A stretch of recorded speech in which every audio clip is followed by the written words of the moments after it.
Now we're talking slopes of lines. What is the rate of change? Well, we know from physics, rate of change is change in y divided by change in x. In other words, the change in rising up versus the change moving to the right or left. We can then say that a slope of a line is the rise divided by the run, aka the y divided by the x.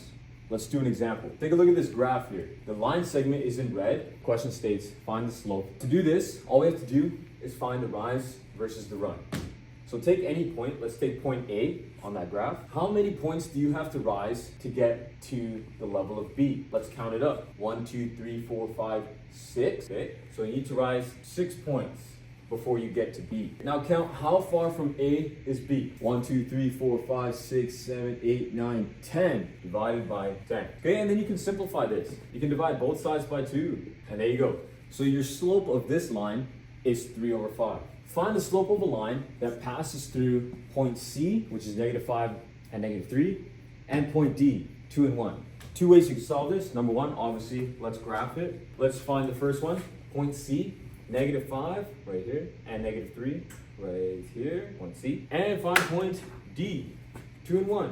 There's 2, there's 1, there it is. Okay, find your rise and run. Okay, how many points do you have to rise to get to +1 here? Well, we're at -3. Obviously, we have to go up 3 points to get to 0, so it's +3. And then +1 more to get to +1, which is 4. So we have to rise, it's right here, rise 4. Now, how far did you have to go this way? How far do you have to run? Right? Rise over run. Well, we're at -5 here, and we have to get to +2. We have to add 5 first of all to get to 0. Now from 0, how do you get to 2? You add 2, giving us 7. So the run is 7. So there you go, 4 over 7.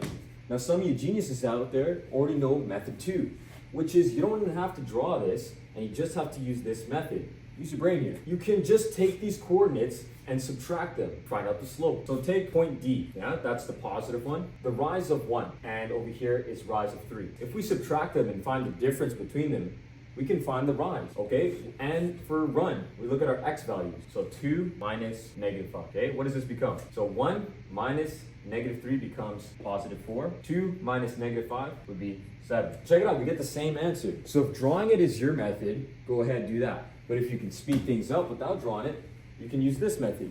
Essentially what we're doing here is we're taking point D and we're subtracting point C and finding the difference.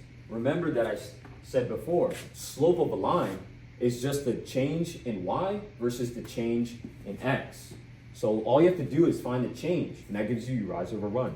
In other words, we can say a slope of a line is equal to y2, which is 1, minus y1, which is -3. And then x2, your second x coordinate, minus your x1, your first x coordinate.